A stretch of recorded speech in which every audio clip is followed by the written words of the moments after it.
할렐루야. 할렐루야. 네. 5월 첫 주입니다. 가정의 달이기도 한데 여러분 가정에 하나님의 은총이 늘 함께 하시기를 축원합니다. 아멘. 오늘 말씀의 제목은 나라와 제사장으로 라는 제목으로 계시록 말씀을 한번 묵상하고 또 배워가고자 합니다. 요즘 예수님이 말씀하신 그 말세의 그 징조에 5가지 징조가 있었거든요. 끝은 아직 아니고 말세의 시작에 대한 징조가 거짓 그리스도가 나오고, 우리나라에도 뭐 문선명이니 이만희니 또 누구예요?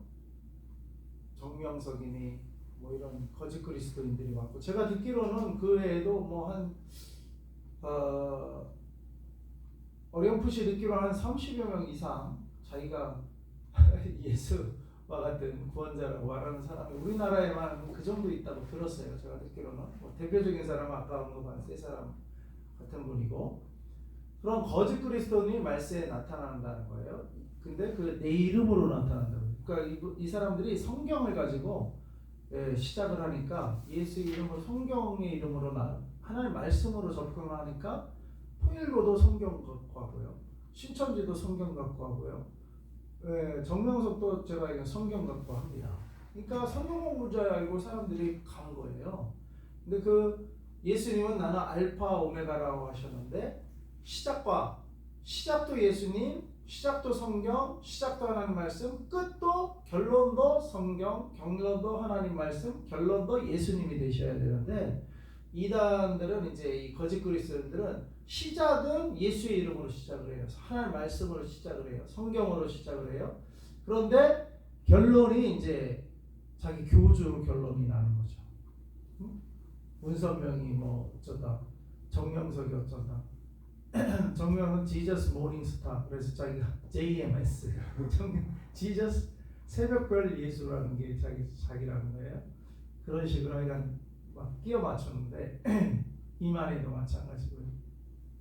거짓 그리스도가 나타나고, 전쟁의 소식이 있고요. 그 다음에 기근과 지진이 있고요. 제가 이번에 인도 갔다 왔을 때도 인도 바로 옆 나라인 버마에서 지진이 있었어요. 태국에까지 그게 영향을 미쳤고, 그리고 나라가 나라를, 그리고 왕국이 왕국을 대적하는 일들이 일어나는데, 이거는 시작이래요.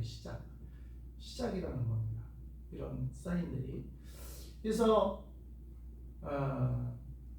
또 요즘 보면은 그 트럼프의 이 총알을 비껴나가는 걸 예언한 브랜던이라는 미국의 그 선지자 같은 분이 계신데, 트럼프 피격 사실을 정확히 알아맞혀 그분이 유명해졌죠. 그러니까 그분이 하는 말씀들을 이제 사람들이 주목하기 시작했는데, 유튜브에 이렇게 보시면 그분도 이제 예수님이 곧 오신다라는 것을 계속 말씀하고 계시고, 그러니까 언제 정확히 어느 날인지는 우리가 알 수 없으나, 지금 우리가 이 종말로 치닫고 있는 것은 사실인 것이라고 우리가 볼 수 있습니다. 그래서 우리가 급히, 제가 계시록을 다 이게 통달한 건 아닌데, 그럴지라도 우리가 이렇게 말씀을 배워가면서 나도 이 계시록을 우리가 좀 살펴볼 필요가 있겠다.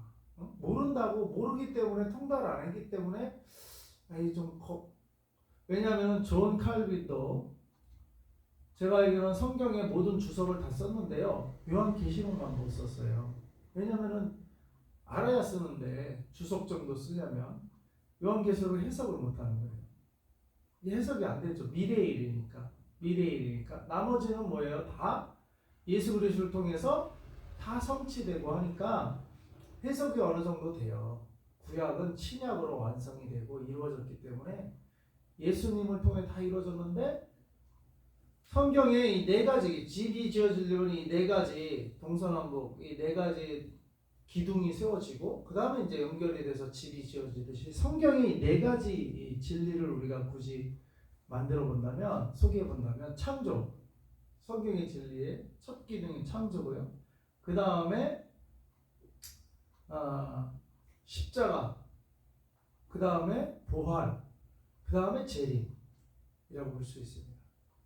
예수님이에요. 알파. 예수님은 하나님의 말씀으로서 태초에 하나님이 계시니라, 그 말씀이 계시니라. 요한복음 그렇게 시작하고 있거든요. 이 말씀이 하나님과 함께 계셨으니 말씀은 하나님이라.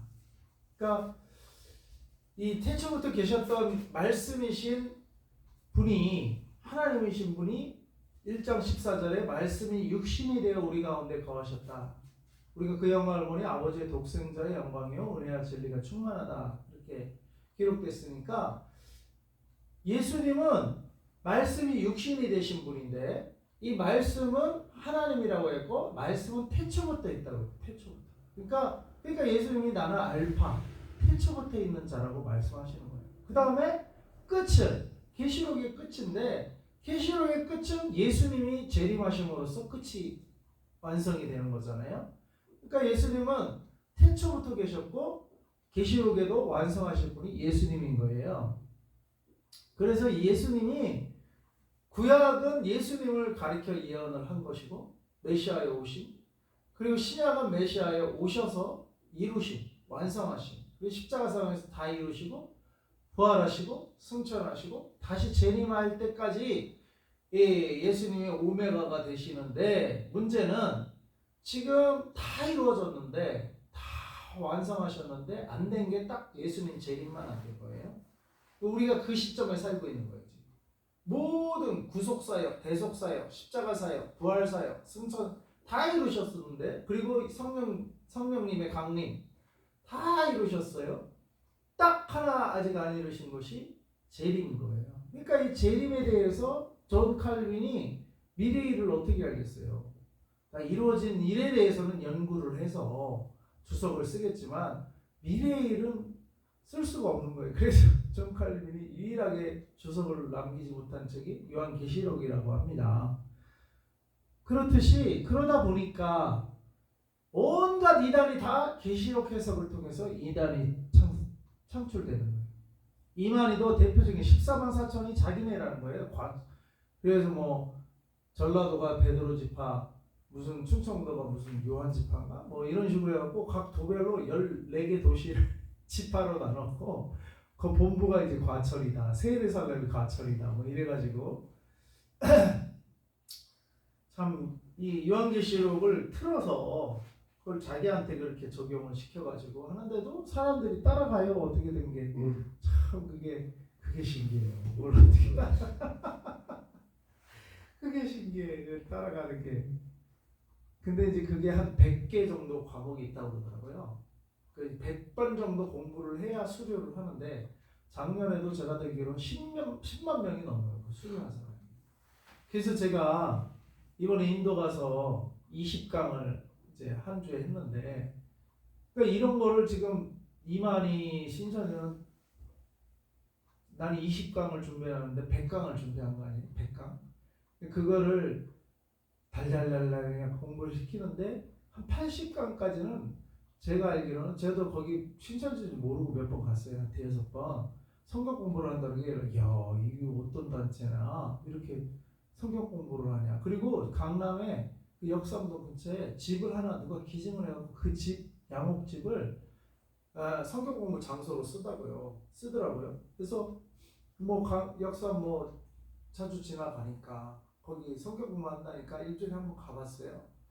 성경을 가르치더라고요. 비유 뭐 쫙 이렇게 시작하더라고요. 그래서 뭐 처음에는 뭐 이 정도 뭐 큰 이상은 없다. 이 정도 가지고는. 그리고 몇 번 갔어요. 밥도 주고 그래 거기도. 그래가지고 그렇게 100번을 가는 거예요. 그렇게 100번. 그게 수련하는 거예요.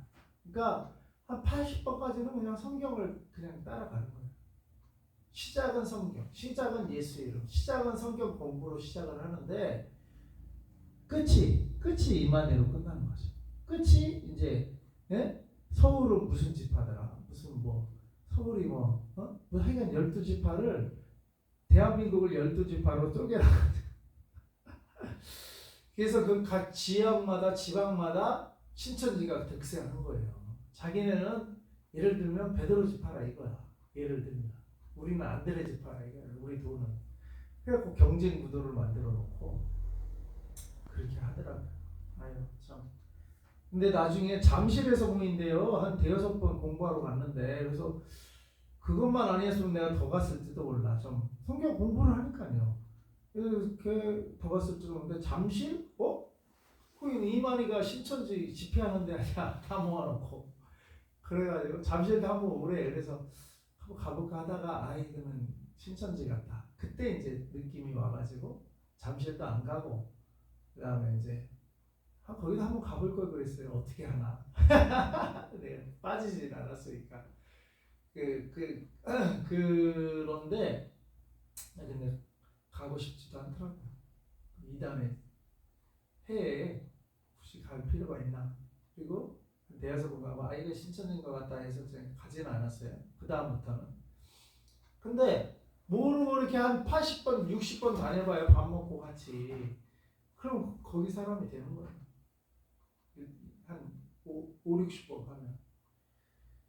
그런 식으로 하더라고요. 근데 아무튼 근데 이 마지막 때가 온 것 같아요. 서서히. 근데 유독 그 계시록만 이제 미래일이란 말이에요. 그러다 보니까 이 해석이 분포해요. 해석이.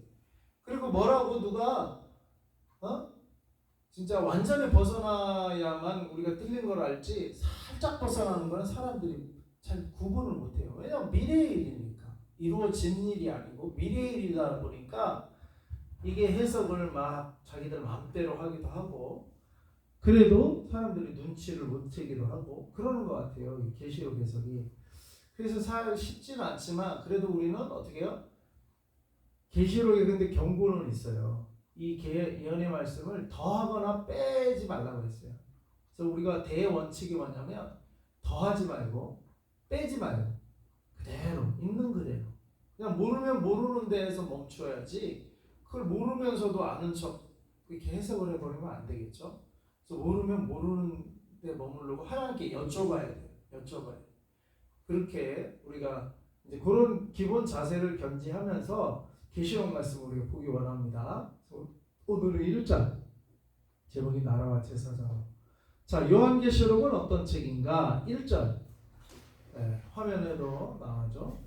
다 같이 한번 1절 읽어보겠습니다. 시작. 예수 그리스도의 계시라 이는 하나님이 그에게 주사 반드시 속히 일어날 일들을 그 종들에게 보이시려고 그의 천사를 그 종 요한에게 보내어 알게 하신 것이라. 요한계시록은 예수 그리스도의 계시라. 이거는 이제 두 가지로 우리가 풀어볼 수 있어요. 예수 그리스도께서 주신 계시라는 의미이기도 하고 또 예수 그리스도 오실 예수 그리스도에 대한 계시라는 의미이기도 하겠습니다. 그래서 두 가지 다 우리가 함의한다고 볼 수 있겠습니다. 그래서 예수 그리스도께서 친히 주신 계시 또 장차 오실 예수님께 대한 계시. 이는 하나님이 그에게 주사 반드시 속히 일어날 일들을 일어날 일들 그러니까 아직 일어나지는 않았지만 앞으로 일어날 일 근데 반드시 일어난대요. 반드시 속히 일어날 일들을 그 종들에게 보이시려고 그의 천사를 그 종 요한에게 보내어 알게 하신 것이다. 예. 요한을 통해서 하나님 천사를 요한에게 보내서 반드시 속히 일어날 일들 예수 그리스도에 대한 계시를 주셨다. 요한계시록이라는 거죠. 두 번째, 요한의 사명 감당과 복된 삶은 2절과 3절 읽어보겠습니다. 시작. 요한은 하나님의 말씀과 예수 그리스도의 증거 곧 자기가 본 것을 다 증언하였느니라.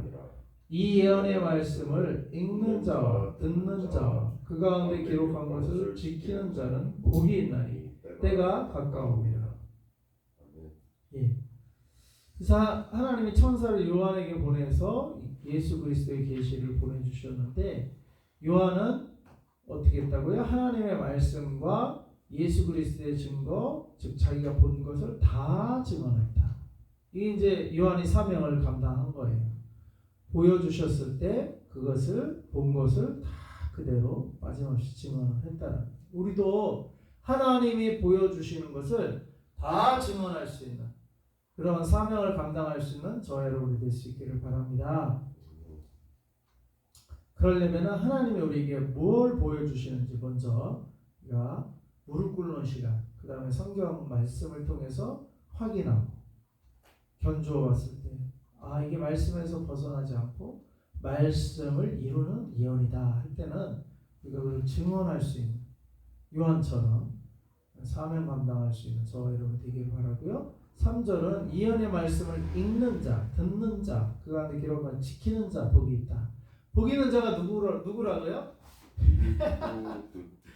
읽고 듣고 기록 지키는 자. 그렇죠. 읽고 듣고 순종하는 자. 맞아요. 그래서 우리가 요즘 이제 비즈니스들을 이렇게 하시는데 코인을 성공한 자가 복이 있는 게 아니고 읽는 자가 복이 있대요. 이 말씀을 이해를. 그래 우리가 하루에 10장씩 읽기를 했잖아요.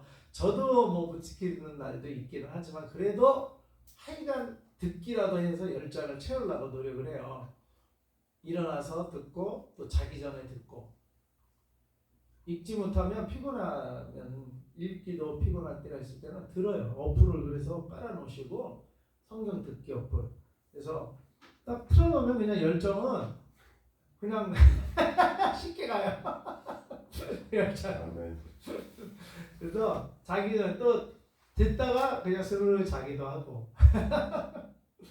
그래서 읽는 자도 복이 있고 듣는 자도 복이 있대요. 듣는 자. 피곤해서 읽기도 피곤할 때는 듣기라도 해야 돼. 듣는 자도 복이 있다. 예? 그래서 요즘 보면은 오랜만에 만난 사람들이 나한테 기운이 좋아졌대. 기운이. 기운이 좋아진 것 같아. 예전에 비하면. 그러니까 듣고 읽고 하는 거를 할수록 하나님의 기운이 그래서 뭐 이렇게 하는 말이 그래서 뭘 성공할 것 같아서 이거를 소개한다. 기운이 좋아 보여서. 대학 걸린 되셨나? 네, 더 기운을 우리가 더 좋게 하고. 근데 어제도 예의치 않는 분이 그분도 선교사님이더라고요. 그분도 이제 이실 찍고 하는 게 자기도 목사 안수는 받으셨다고 그러더라고요. 근데 그분도 교수님 출신이에요. 그분도 교수님 사회복지학 교수님 출신인데 나한테 며칠 전부터 카톡인지 카톡인가 이렇게 뭐 하나님 말씀도 보내주고 인사를 계속 보내더라고요. 그래서 좋은 말씀 보냈는데 나는 뭐 바쁘니까 그냥 보기만 하고 응답도 제대로 못하고 그랬는데 그러다 어제 우연히 거기서 만난 거예요. 선릉에서. 근데 그분도 이게 소개를 몇 군데 그래서 죄송하다고 이렇게 계속 인사를 보냈는데 난 답을 못 줘서 그랬는데 근데 이제 거기가 이제 최 교수님하고 만나서 이제 그런 거 상담하는 시간에 그분을 또 만난 거예요. 그래서 일리 오시라고 해서 앉아서 했는데 죄송한데 그러니까 그분도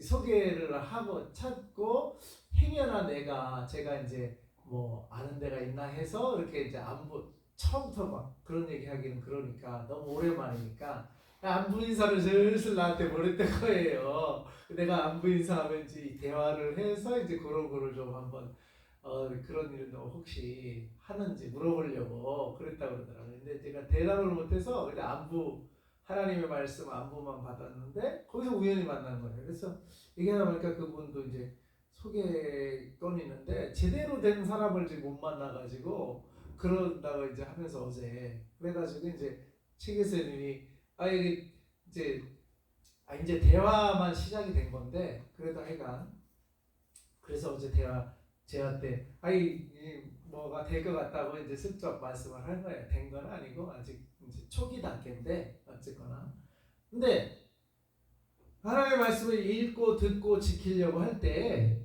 그게 예상치 않게 그러니까 우리가 막 기존에 만났던 사람들은 다 뻥이 됐고 예상치 않게 만나는 사람이 오히려 더 그렇게 되는 걸로 볼 때 연결이 그래도 가능성이 조금 더 보이는 그것도 이제 지나봐야 돼요. 그것도 지나는 봐야 되지만 어쨌거나 예상치 못한 그런 만남을 통해서 이렇게 하시는 거는 만약에 된다면은 이거는 내가 막 찾아서 된 게 아니라 만나게 해주셔서 된 거예요. 만약에 된다면 그게 왜 그래요? 주의 말씀을 읽고 듣고 지키려고 그래도 나는 못 괜찮으니까 그래도 하려고 발버둥을 치니까 기운도 좋아 보이고 그 기운이 뭐 이렇게 뭐 머리는 돋빠졌다고 그러더라고요. 근데 이런 이제 육체적인 기운이라기보다는 그 이제 은혜가 머무니까 은혜가 머무는 사람은요 빛이 나요. 얼굴에 빛이 나고 어둡지 않아요. 근데 그런 의미겠죠. 기운이 좋다라는 거는 빛, 어둡지 않다라는 거죠. 이제 인상이 어둡지 않고 인상이 좋아졌다는 그런 의미겠죠. 이제 세상적으로 하는. 근데 그 말을 한 사람도 상의도 이제 얘기를 나누다 보니까 그분은 이제 딴 분인데 얘기를 나누다 보니까 그분도 이제 이런 쪽 하는데 그분도 보니까 자기 파송 선교사래. 해외로 못 나가고 국내로 파송됐대. 그래서 자기가 이제 비즈니스 이렇게 이런 거 소개하면서 국내에서 어떤 거를 국내에 있다 보니까 이제 이런 선교 지원금도 마련을 하고 하려다 보니까 이제 이런 거 하게 되는데 그분은 무슨 GLB인가 뭐 글로벌 어쩌고 저쩌고 나가는 건데 서울대 쪽에 있다고 그러더라고요. 그래서 거기 출신인지 뭐 그런 것까지는 안 물어봤는데 뭐 서울대 쪽 관계된 그쪽 선교 단체라고 그러더라고요. 그래서 해외도 실제로 파송을 했고 자기는 해외로 못 갔지만 해외로 파송한 선교사님들도 계시고 그래서 자기는 국내 파송으로 이렇게 했는데 자기는 이제 국내에 있다 보니까 보내는 선교사 역할을 하려고 이제 그런 거를 소개하고 이제 하고 있다고 그러더라고요. 보내는 선교사가 좀 돼보려고 지원하고 그런 거 해보려고. 근데 아무튼 그분이 이제 하는 얘기예요. 기운이 좋아졌다가 오랜만에 만났는데 그분도 오랜만에 만났어요. 근데 아무튼 우리가 저희도 요한처럼 사명 감당하고요. 우리 본 것을 다 증언하는 사명 감당하고 그리고 그 말씀을 사명 감당한 그 사명을 읽는 자 하나의 말씀을 듣는 자 지키는 자가 복이 있대요. 그래서 우리가 읽읍시다 성경. 그래야 복이 있어요. 그래야 우리 될 일도 하나님이 도와주셔야 돼요, 진짜. 이게 저도 이제 뭐 이렇게 조금씩 해보니까 사람이 막 한다고 이게 잘 되는 것 같지가 않아요. 하나님이 도와주셔야 돼요. 하나님이 도와주려면 우리가 하나님의 복을 받을 그릇이 돼야 돼요. 어떤 복된 그릇이 어떻게 만들어지냐? 하나님의 말씀을 읽어야 복된 그릇이 만들어요. 하나님의 말씀을 들어야 복된 그릇이 만들어요. 하나님의 말씀을 지켜야 복된 자가 된다는 거예요. 그래서 이 복을 저와 여러분이 누릴 수 있기를 바랍니다. 그동안 해온 관성이 있어가지고 우리가 참 이게 이 습관 바꾸고 관성을 바꾸는 게 쉽지는 않아요. 뭐 40-50년을 그렇게 살아왔으니 그렇더라도 우리가 발버둥 쳐야 돼요. 하나님의 말씀을 읽고 하루를 시작하겠습니다. 하나님의 말씀을 듣고 하라면 읽지 못하면 듣기라도 해요. 우리 깨어나자마자 그냥 유튜브 보다가 저도 회개하고 깨어나자마자 그냥 말씀을 트는 거예요. 말씀 들으면서 깨어나는 거예요. 그 잘 잘 때도 말씀을 트는 거예요. 말씀을 들으면서 잠자는 거예요. 그 수밖에 없어요. 낮에는 막 돌아다니잖아요. 또 약속을 했으니까 안 나갈 수가 없고 그 약속을 안 지킬 수도 없고 그죠? 낮에는 돌아다니기 바쁘시니까 자기 전 돌아와서 이거 얼마나 좋아 우리 교회. 사실 제가 이걸 얻은 것도 저 위에 방도 있어서 얻었지만 선교 센터로 사용하려고 얻은 거예요. 그러니까 낮에는 일을 하더라도 돌아오면 이거 교회고 선교 센터니까 여기서 기도하고 진짜 여기서 같이 있던 그분은 3년을 여기서 저 옥탑방을 얻어줬는데도 여기서 그냥 주무시더라고요. 기도하면서 그분은 진짜 내가 못 일어나도 혼자라도 새벽 기도를 꼭 하시는 거예요. 그러려고 여기서 주무시는 거예요. 그러려고. 근데 진짜 하나님이 그 김포 그 외진 곳에 공장이 들어서갖고 그 땅 팔리지도 않는데 맹지 같은 곳이에요. 맹지가 어떻게 팔리겠어요? 그 느낌. 근데 김포가 자유무역은 아니지만 어떤 그런 걸로 풀려가지고 서울에 있는 공장을 서울의 공장들을 이전하려고 이제 서울시하고 인천시하고 이렇게 김포시하고 참 협약을 맺었나 봐. 그래서 김포로 서울에 있는 그 물레동에 있는 그 공장들 그런 유의 공장들이 많이 끌려갔어요. 서울에 있는 옛날부터 그쪽으로 갔는데 공장들도 좋죠. 이제 우리 뭐 수십 년 쓰던 허름한 건물에서 그냥 그렇게 하다가 그 땅 팔면 서울 땅이니까 비쌀 거 아니에요. 김포 땅이면 거기 한 뭐 10배 땅을 확보가 가능하죠. 그러니까 공장도 좋은 거죠. 그럼 10배로 키우지 않으면 대여섯 배로 키우면서 하다못해 조립식 건물이라도 제대로 된 공장 딱 하니까 좋은 거죠. 기업도 좋고. 김포는 또 그런 공장 세금 받으니까 좋고. 그래서 김포 쪽에 외국인 노동자들이 많아요. 그래서 거기도 우리가 외국인 노동자 사역을 그러니까 이제 여기서 국내에서 선교하는 방법은 두 가지예요. 유학생하고 외국인 노동자. 유학생은 캠퍼스. 그래서 어제는 또 지하철 가면서 그 네팔 제가 이번에 인도 갔다 온 나갈랜드라는 지역 거기서 바로 옆이 네팔이에요. 네팔. 그래서 네팔 사람도 거의 이번에 가서 만났거든요. 네팔 목회자도 만나고. 근데 한국 지하철에서 이 네팔 사람 유학생을 만날 줄도 누가 알았어요. 근데 물어보니까 서일대 왼목동의 서일대 그러니까 서일대학교가 학생 유치 국내 학생들은 유치가 안 되니까 유명한 대학이 아니잖아요. 그러니까 외국인 유학생을 유치를 한 것 같아요. 그러니까 그게 이제 대학들이 살아남는 전략이기도 한데 그래서 네팔에 이제 광고를 해서 이 사람은 한국이니까 무조건 유학생 한국 유학 가니까 네팔 학생들 좋다고 온 거죠. 근데 뭐 배우면 다 뭐 서로 좋은 건데 윈윈인데 그 아이들은 한국에 와서 경험을 해보니까 좋고 한국에 이제 2달밖에 안 됐대요. 2달 만에 나를 만난 거야. 3명이 지나가고 있더라고요. 토요일날 놀러 온 것 같아 이제 구경하러. 그래서 3명 만났는데 아 이거 참 이 하나님 그것도 만나게 해주시고 서울대에 몇 명 있냐 그랬더니 네팔 학생만 30명이 있대. 네팔 학생만. 야 나는 그 3명인 것 같아서 뭐 3명이야 일주일에 한 번 가서 한국말을 못해요. 그래서 한국말도 배우고 싶다 그러고 영어로 대화를 했죠. 그래서 우리가 캠퍼스 사역을 하면 좋을 것 같아요. 그 아이들 그래서 그죠. 우리가 여기서 서울대가 가까우니까 서울대는 유학생이 더 많겠죠. 거기를 한번 하면서 그 아이들은 거기 오라고 해서 만나도 되긴 되는데 하여간 거기다 한 번은 가봐야 될 것 같아요.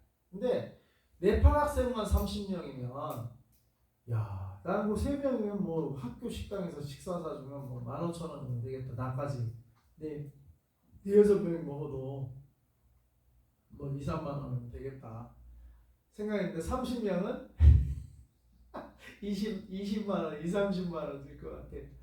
그래도 일주일에 한 번씩 하려면 그래서 우리가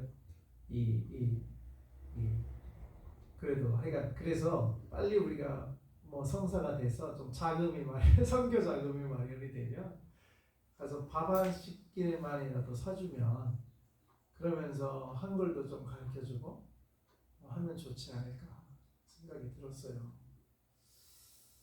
그래서 금요일이나 토요일날 뭐 그런 시간을 우리가 캠퍼스를 방문하기도 하고 거기서 또 이제 교회 오고 싶어하는 사람들은 토요일날도 오라고 하고 주일날도 오라고 해서 밥도 좀 먹이고 그것만 해도 아이들이 좋을 것 같아요. 위로가 될 것 같고 복음도 전하고 그래서 그게 선교하는 방법이에요. 그 다음에 김포 같은 경우는 우리가 거기 김포에 그 교회 있잖아요. 여기 협력하던 목사님 김포 그렇게 해서 개척에 나갔잖아요. 하나님 그 땅을 절반 맹지 같은 땅을 절반을 딱 팔게 하셔. 집은 또 이게 이제 땅이 200평이면 집이 여기 입구 쪽에 있고 길에 이쪽 뒤편 땅을 산 거예요. 저쪽에는 이거 완전 맹지거든요. 그걸 팔아가지고 이 집도 뭐 목사님들이 그분들이 뭐 은행돈을 빌려서 샀지 뭐 무슨 돈이 있겠어요. 근데 은행돈 다 갖고 자기들 그 다음에 봉고차 올른 봉고차도 또 다 갖고 태양광도 설치했는 태양광도 다 갖고 여기서 올 때는 태양광도 빛이 있고 봉고차도 빛이 있고 그다음에 집도 빚이 있고 다 빚이었는데 여기서 나가실 때는 빚을 다 갚았어요. 제로. 그리고 보증금이 남아서 개척교회 보증금 걸고 이제 새로 교회를 시작하신 거예요. 김포에. 근데 거기에 외국인 노동자가 많아요. 그래서 거기도 한번 가보시죠. 그래서 거기도 한번 와서 외국인 사역 합시다. 해봅시다. 이렇게 말만 지금 어렴풋이 꺼내놓은 상태인데 거기도 근데 그것도 개척교회고 이제 상가 교회 얻어서 들어갔는데 마침 그 들어가려고 하는 교회 그 목사님도 외국인 사역하시던 분이에요. 거기 노동자 사역하시던 센터처럼 이주민 노동자 교회 비슷하게 하던 센터처럼 하던데 그분이 이제 제주도가 요즘 외국인이 많대요.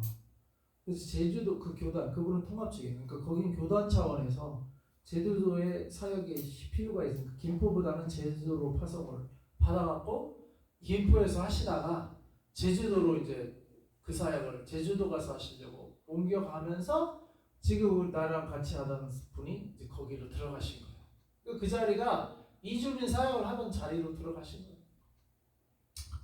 그러니까 우리가 열방교회잖아요. 열방은 통용교회로서 국내에서 외국인을 우리가